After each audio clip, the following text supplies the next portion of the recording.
dalam demokrasi itu ada suatu pemahaman bahwa suara rakyat adalah suara Tuhan. Kebenaran itu ditentukan oleh suara mayoritas. Ya, jadi kalau misalnya ada 4 PSK mengatakan zina itu halal, satu orang ustadz mengatakan zina itu haram, ya PSK itu yang benar dalam demokrasi karena mereka banyak, ustadz ini cuma satu. Ini paham demokrasi.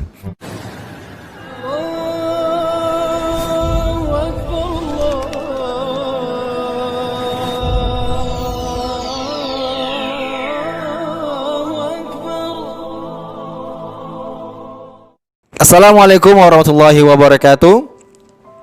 Apa kabar rekan-rekan YouTube, jamaah YouTube semua? Kembali ketemu dengan kita Lingua Destinedi dan dengan channel Rio Desradomo.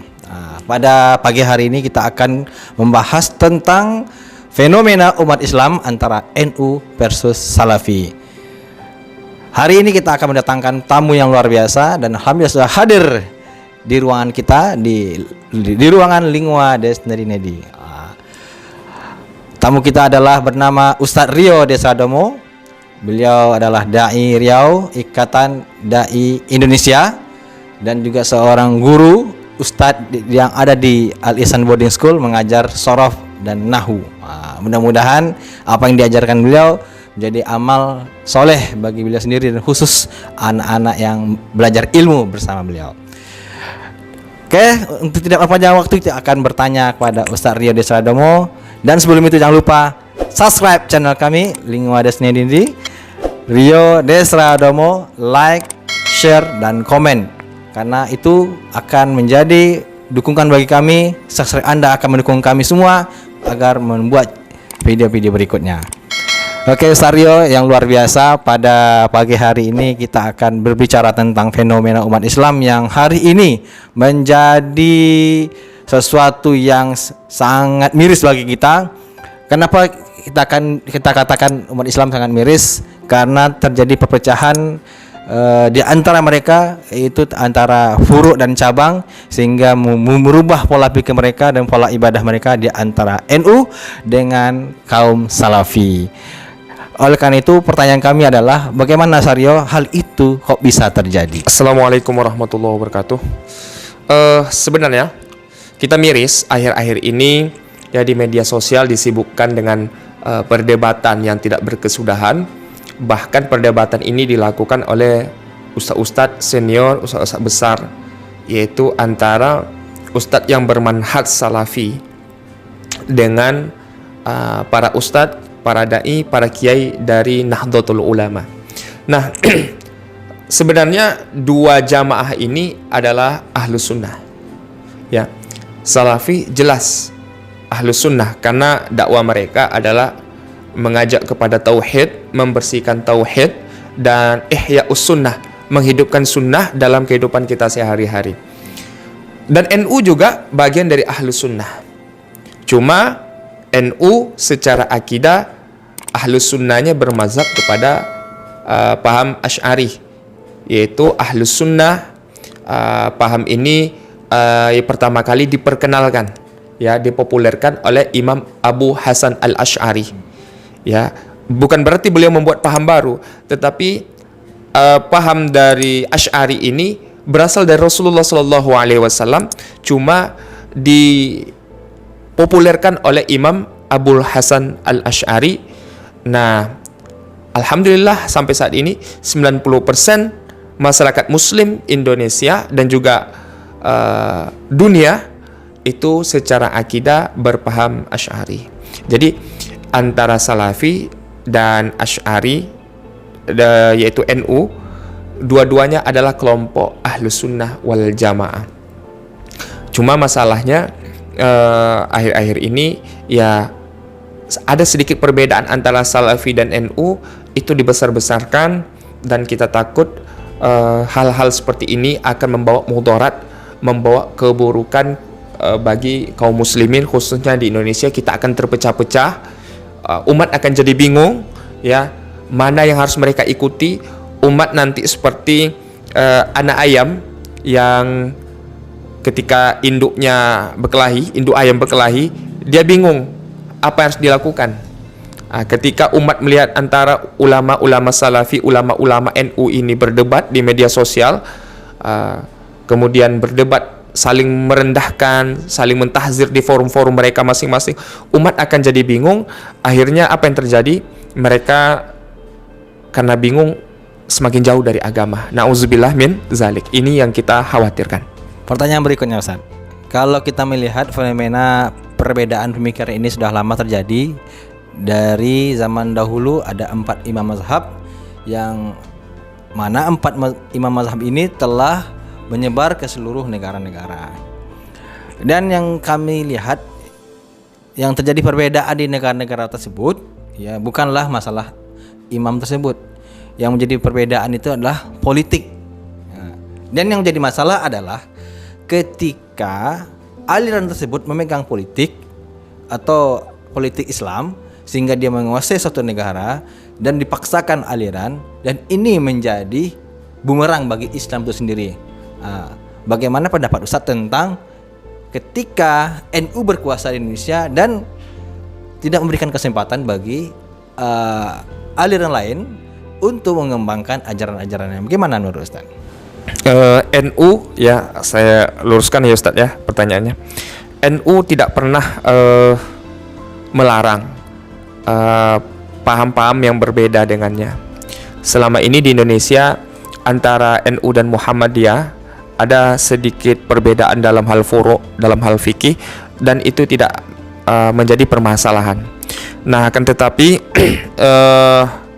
gesekan yang keras ini terjadi antara NU dengan Salafi. Kenapa? Karena ada di antara sebagian saudara-saudara kita yang mengaji di Salafi, yang mengkaji sunnah, tetapi tidak bersikap toleran dalam hal-hal yang masih sifatnya ikhtilaf, perbedaan pendapat. Misalnya masalah sholat subuh, berkunut atau tidak, itu kan ikhtilaf. Kemudian doa sama-sama setelah sholat atau doa sendiri, mana yang sesuai sunnah, ini kan ikhtilaf. Yasinan, orang NU kan kebiasaannya kalau ngaji tuh, wirid tuh ya biasanya ada yasinan. Di masyarakat kita juga seperti itu. Kadang malam Jumat dibuat yasinan. Saudara-saudara kita yang di Salafi tidak melakukan seperti itu, karena memang mereka menganggap tidak ada contoh langsungnya dari Nabi Shallallahu Alaihi Wasallam. Sedangkan kawan-kawan dari NU menganggap bahwa yasin itu bagian dari Al-Quran, dan membaca Al-Quran diperintahkan oleh Rasulullah Shallallahu Alaihi Wasallam. Banyak hadis mengatakan akthiru min tilawatil Quran fi buyutikum, perbanyak baca Quran di rumahmu. Kemudian iqra'ul Quran fa innahu ya'ti yaumal qiyamah syafi'an li ashabi, bacalah Quran karena Al-Quran ini akan datang di hari kiamat memberi syafaat.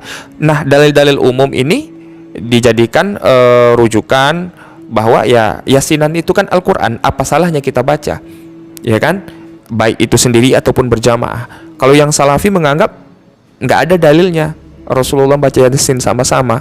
Nah, ini kan ikhtilaf. Nah, kawan-kawan di Salafi ini dalam hal seperti ini bersikap keras, padahal ini bukan masalah akidah. Kita boleh bersikap keras, tegas kalau dalam masalah akidah. Contoh, ini masalah akidah. Ada di antara orang-orang mengaku muslim, tapi dia mengatakan bahwa Nabi Muhammad itu bukan khatimun nabiyyin, bukan penutup para nabi. Ada lagi nabi setelah Nabi Muhammad. Siapa? Mirza Ghulam Ahmad. Itu nabi setelah Nabi Muhammad. Siapa itu Mirza Ghulam Ahmad? Dia seorang tokoh dari India. Nah, kalau ada kaum muslimin yang dia mengaku muslim, memahami Islam seperti ini, kita harus tegas, kita harus menolak. Kita harus memboikot mereka. Karena ini bukan lagi masalah fikih, bukan masalah ikhtilaf, bukan masalah furu'iyah, tapi udah masalah tauhid, masalah usul yang kita nggak boleh bertoleransi dalam hal seperti ini. Tapi kalau hanya masalah-masalah fikih, ada perbedaan pendapat di situ, ya kita bertoleran lah. Ya, sikap yang tidak toleran ini nanti akan memunculkan kebencian dan permusuhan satu sama lain. Dan itu yang tidak bagus, karena menjaga persatuan itu sangat diperintahkan oleh Allah dan Rasulnya kepada kita semua. Wallahu a'lam bishawab.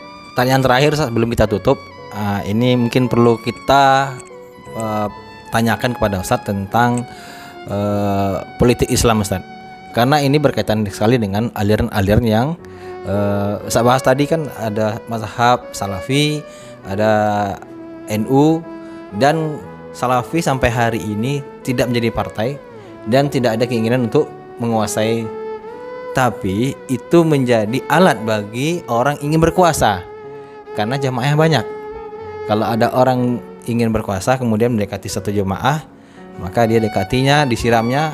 Kemudian bagaimana menurut Ustadz hal ini bisa jadikan, apakah ini jadi pelajaran bagi kita, bagaimana jemaah NU sampai hari ini, para politik praktis itu selalu mendatangi NU, dan mungkin ya rahasia umumnya adalah NU diberikan siraman uang untuk dapat suara dari para jemaah NU agar bisa mendukung para politik tadi yang ingin mencalonkan diri. Bagaimana Ustadz antara Salafi dan NU dalam cakrawala politik Indonesia? Baik, saya luruskan lagi pertanyaan Ustadz ya. Sebenarnya ya, masalah siasi atau politik ini kan terjadi perbedaan pendapat. Ya, saudara-saudara kita yang memakai manhaj salaf, ya, yang orang-orang bilang Wahabi seperti itu, mereka tidak memakai demokrasi karena mereka menganggap demokrasi itu sistem yang berasal dari orang-orang di luar Islam. Karena dalam demokrasi itu ada suatu pemahaman bahwa suara rakyat adalah suara Tuhan. Kebenaran itu ditentukan oleh suara mayoritas. Ya, jadi kalau misalnya ada 4 PSK mengatakan zina itu halal, satu orang ustadz mengatakan zina itu haram, ya PSK itu yang benar dalam demokrasi karena mereka banyak, ustadz ini cuma satu. Ini paham demokrasi. Nah, saudara-saudara kita di Salafi, mereka tidak mau terjun ke partai politik karena mereka menganggap itu menyimpang dari manhaj salaf itu sendiri ketika memakai demokrasi. Nah, sedangkan jamaah NU mereka lebih fleksibel lagi melihat demokrasi ini. Mereka melihat bahwa demokrasi ini walaupun dari barat, tetapi ada sisi positifnya di situ. Enggak semuanya buruk dan ada sisi positifnya, dan demokrasi ini adalah satu-satunya jalan bagi kaum muslimin untuk menggapai tampuk pemerintahan. Nah, karena itulah banyak alumni pesantren NU yang masuk ke berbagai partai politik. Mereka berkontribusi memberikan peran terbaiknya karena mereka melihat bahwa politik ini adalah wasilah untuk mencapai kekuasaan, dan dengan kekuasaan inilah kita bisa memberikan kemaslahatan kepada orang banyak nanti. Ya. Jadi ini sekali lagi ikhtilaf, ya. Dan insya Allah lah kalau umat ini bersatu semuanya, ya, mengenyampingkan perbedaan pendapat, insya Allah Islam ini akan jaya, akan menang di masa-masa yang akan datang. Atau kalau misalnya ada satu jamaah tidak mau masuk ke dunia politik, tidak apa-apa, dia mengambil peran lain untuk memajukan Islam. Misalnya jamaah Salafi fokus kepada bagaimana meluruskan akidah umat, membersihkan tauhid umat, membersihkan hal-hal khurafat yang ada di tengah masyarakat. Kemudian NU jamaahnya yang puluhan juta itu fokus membangun pesantren dan sebagainya. Lalu PKS dengan kadernya yang militan, mereka membersihkan pemerintahan, ya, menegakkan iqamatuddin, menegakkan agama di pemerintahan. Kemudian ya Jama'atut Tabligh pergi dari masjid ke masjid, dari satu kampung ke kampung lain, mengajak preman-preman, orang awam, orang-orang yang buta dengan agama, mereka ajak kepada Islam. Masya Allah, kalau semua golongan kaum muslimin di Indonesia ini, jamaah kaum muslimin di Indonesia ini memainkan perannya, insya Allah tanpa harus sikut-sikutan, insya Allah Islam ini akan jaya, akan menang di masa akan datang. Dan kalau Islam ini menang, jaya, maka insya Allah rahmat Allah, barakah Allah akan turun kepada kita semua, karena hati kita semua sudah bersatu karena Allah Subhanahu wa taala. Mungkin itu yang dapat saya sampaikan, Ustaz. Terima kasih pada Ustaz Rio tersampaikan. Mudah-mudahan materi hari ini tentang perbedaan NU dan Salafi yang tadinya cukup luar biasa perbedaannya, kemudian setelah kita bahas tidak ada sebenarnya perbedaan itu. Yang intinya kita sebagai jamaah Islam, jamaah kaum muslimin mau menyatukan hati-hati kita walaupun kita berbeda pemikiran.